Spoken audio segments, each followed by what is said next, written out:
Olá, o meu nome é Gonçalo e bem-vindos ao Paleotomista. O que é o Paleotomista? É uma tentativa de compreender aquilo que São Tomás de Aquino diz. Não o que eu gostaria que ele dissesse a outra pessoa qualquer, mas o que ele, de facto, diz.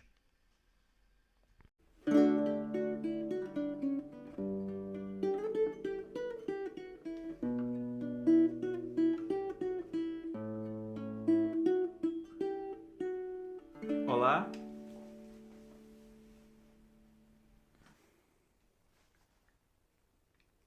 Hoje é Sábado Santo. Temos mais um episódio especial do Paleotomista, Tomás, o teólogo. Então, no dia do Sábado Santo, nós celebramos o tempo do sepulcro, o tempo em que Nosso Senhor está morto. E, portanto, achei que seria apropriado trazer uma questão, um artigo da Suma de Teologia em que se fala sobre o tempo da morte de Nosso Senhor. São Tomás tem perguntas sobre o sepulcro, a maneira como se foi sepultado, o lugar onde foi sepultado, e tem uma série de perguntas sobre o que é que está a acontecer durante a morte. Fala da descida à mansão dos mortos, fala de muitas coisas. Eu achei que um artigo que podia ao mesmo tempo ajudar-nos a compreender melhor este mistério e a compreender a maneira de pensar e de fazer teologia de São Tomás é aquele que vamos ver, que é a terceira parte da Suma de Teologia, questão 50, artigo 5. Já sabemos que a terceira parte da Suma de Teologia começa por falar primeiro de Cristo, depois dos sacramentos, ainda estamos na parte de Cristo, e depois a questão 50 está a falar sobre a morte de Jesus. Vamos ver. Aqui estamos. Então, artigo 5. O corpo de Cristo, vivo e morto, foi numericamente o mesmo? E para entender o artigo, esta questão, já temos uma palavra difícil, numericamente. Numericamente, evidentemente, vem de número, okay? E no contexto da filosofia clássica, okay? Da filosofia que vem dos gregos, e o expoente aparece nos gregos em Aristóteles, São Tomás de Aquino, na Idade Média, numericamente idêntico opõe-se a especificamente idêntico, ou genericamente idêntico, ou analogamente idêntico.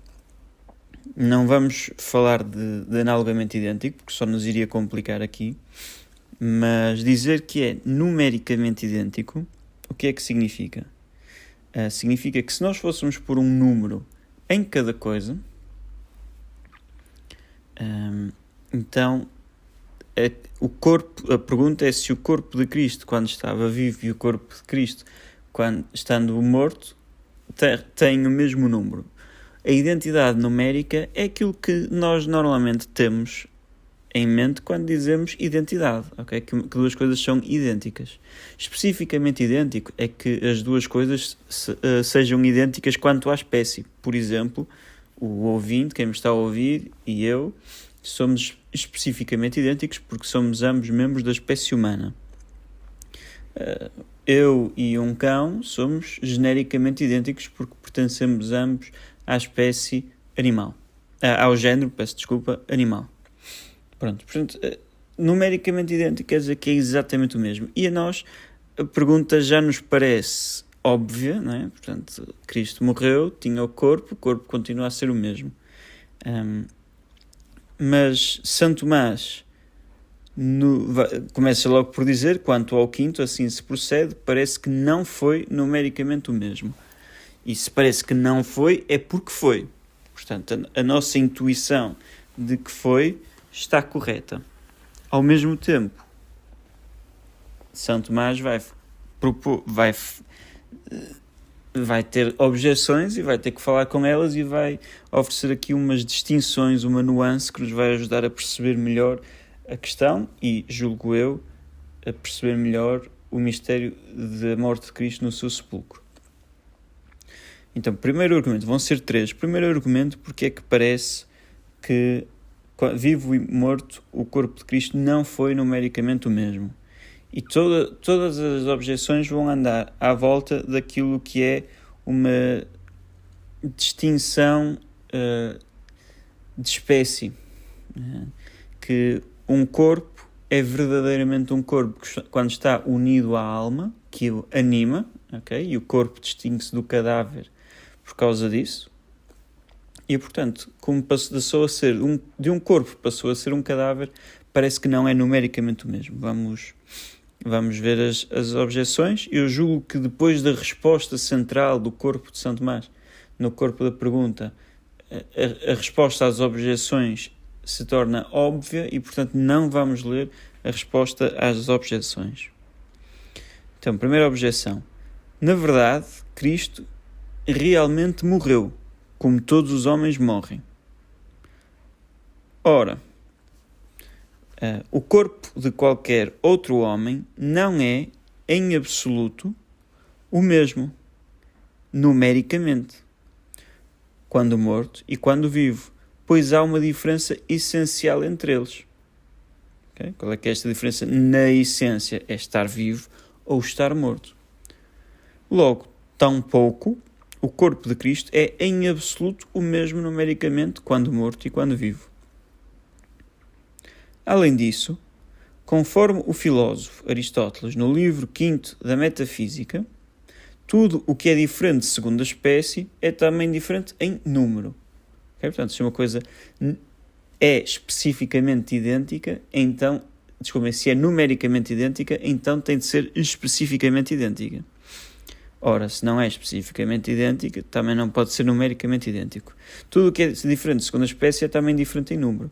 Ora, o corpo de Cristo, quando vivo e quando morto, era diferente segundo a espécie, pois não se fala de olho ou carne de um morto, a não ser, senão, de modo equívoco, como explica Aristóteles no 2º livro do De Anima e no 7º livro da Metafísica.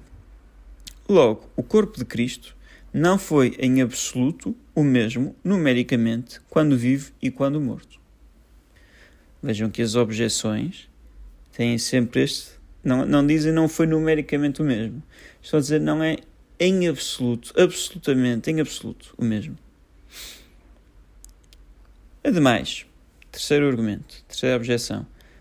A morte é uma espécie de corrupção.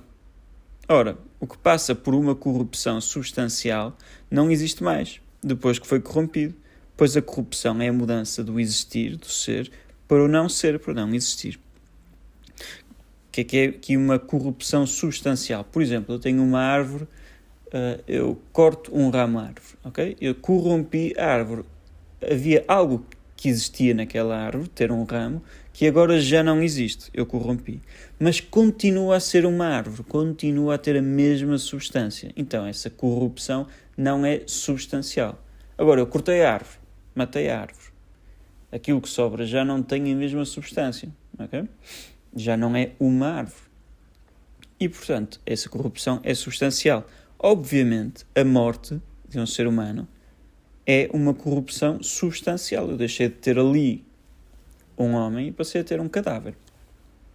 Portanto, logo, o corpo de Cristo, depois que morreu, não continuou o mesmo numericamente, uma vez que a morte é uma corrupção substancial. Agora vem o argumento contra, que é um argumento de autoridade.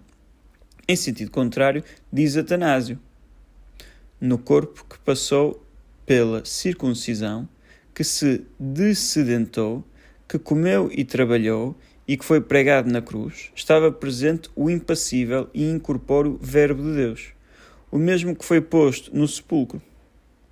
Ora, o corpo de Cristo, vivo, foi circuncidado e pregado no madeiro, ao passo que o corpo de Cristo morto foi posto no sepulcro, logo, vivo ou morto, o corpo era o mesmo.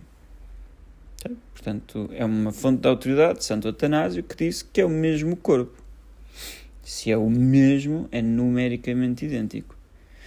Agora vem a resposta de São Tomás, que vai parecer um pouco confusa por causa da tradução. Porque tem aparecido a expressão de modo absoluto que em latim está simpliciter ou simpliciter, e que significa simplesmente, usando a mesma palavra, simplesmente. Ou seja, simples é o contrário de composto, portanto, sem adição de nada. Por exemplo, eu posso dizer a Maria é alta, simpliciter, simplesmente, ou posso dizer a Maria é mais alta que a Raquel. Ok? Aí já não é simplesmente, é secundum quid, num certo sentido. Ok? Portanto, eu posso dizer que algo é o mesmo num certo sentido, ou dizer que é o mesmo simplesmente, absolutamente, ok? De modo absoluto. E qual é a confusão que isto causa? O modo absoluto, para nós, traduz bem o significado de simpliciter. O problema é que agora São Tomás vai usar a palavra absoluta e, portanto, na tradução fica meio confuso. Mas respondo. Quando digo de modo absoluto, pode-se entender de duas maneiras. Primeiro, é o mesmo que absolutamente. Assim, diz-se de modo absoluto o que se diz sem nenhum acréscimo, como diz o filósofo. Nesse sentido, o corpo de Cristo, quando morto e quando vivo, foi em absoluto o mesmo numericamente. Pois se diz que algo é em absoluto o mesmo numericamente quando tem o mesmo supósito. Supósito é pósito sub, posto por debaixo. Que é aquilo que se põe por debaixo e que sustenta o resto. Ora, o corpo de Cristo, quando vivo e quando morto, era o mesmo no seu supósito, porque quando vivo e quando morto teve a mesma hipóstase. Hipóstase é a palavra grega que diz literalmente o mesmo que supósito, mas em teologia significa um supósito racional, ou seja, uma pessoa. Ora, o corpo de Cristo, quando vive e quando morto, era o mesmo no seu supósito, porque quando vive e quando morto não teve outra hipóstase além da hipóstase do Verbo de Deus, como dito acima, da segunda pessoa da Santíssima Trindade. E é nesse sentido que fala Atanásio na citação apresentada. Okay? Tem o mesmo supósito. O corpo de Cristo, enquanto quando eu morrer, o meu corpo vai para a terra e é um cadáver, okay? Já não é o meu corpo. Porquê? Porque já não está unido ao supósito.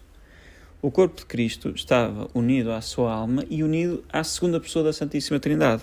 A morte separa realmente o corpo e a alma, mas tanto o corpo como a alma continuam unidos à segunda pessoa da Santíssima Trindade, que é um princípio vital muito mais elevado que a alma e, portanto, continua a ser o mesmo.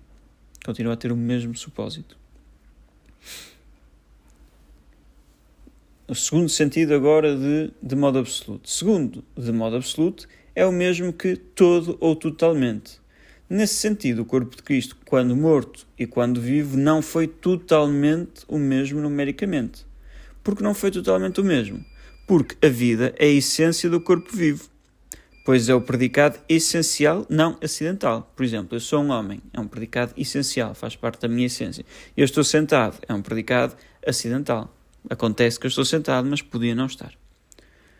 Mas estar vivo, okay, pertence à essência do corpo vivo e, portanto, é um predicado essencial. Consequentemente, o corpo que deixa de estar vivo não permanece totalmente o mesmo. Isto é óbvio, se mudou alguma coisa nele, ele não permanece totalmente o mesmo.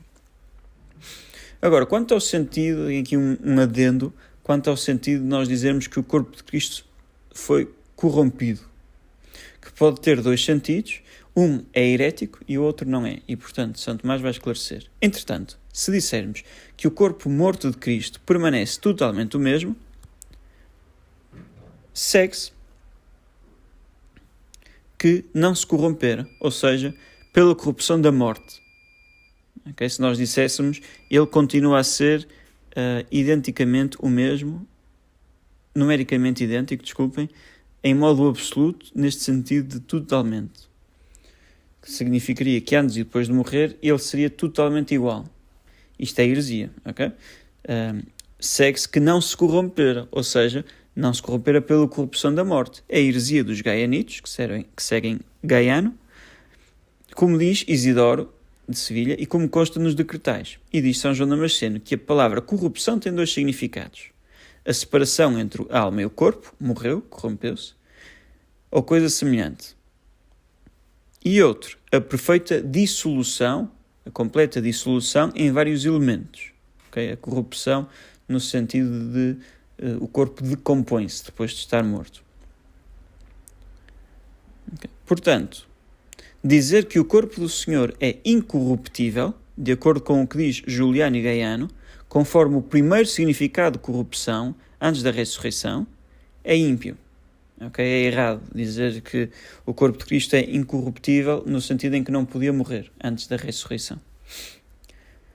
Pois o corpo de Cristo não seria consubstancial com a nossa natureza, porque nós podemos morrer e, portanto, se ele não pudesse, não era da mesma natureza, faz parte da nossa natureza poder morrer. Para além disso, ele não teria morrido, em verdade nem teria morrido, e, portanto, em verdade nem estaríamos salvos, porque nós somos salvos pela morte de Cristo e ressurreição, claro.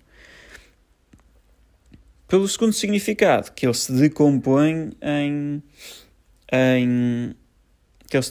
nos seus elementos. Porém, o corpo de Cristo era incorruptível. Okay? É outra questão que São Tomás faz. Se o corpo no sepulcro se decompõe. E a resposta é que não, precisamente por aquilo que eu disse há pouco, que ele permanece unido ao princípio vital, que é a segunda pessoa da Santíssima Trindade. Okay? Portanto, quando eu morrer, o meu corpo vai estar separado do seu princípio vital, que é a minha alma, e, portanto, vai se desintegrar.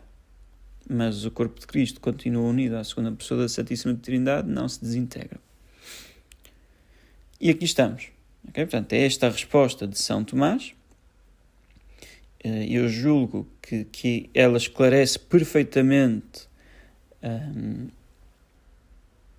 as objeções e, portanto, não há necessidade de as termos em conta, de olharmos para elas. Muito obrigado pelo vosso tempo. Vamos continuar este tríodo pascal em oração e à espera da alegria da ressurreição. Louvado seja nosso Senhor Jesus Cristo, para sempre seja louvado em sua Mãe, Maria Santíssima. Olá outra vez. Gostaste deste episódio? Ajuda-nos para chegarmos a mais pessoas. Gosta, partilha, subscreve, avalia o podcast.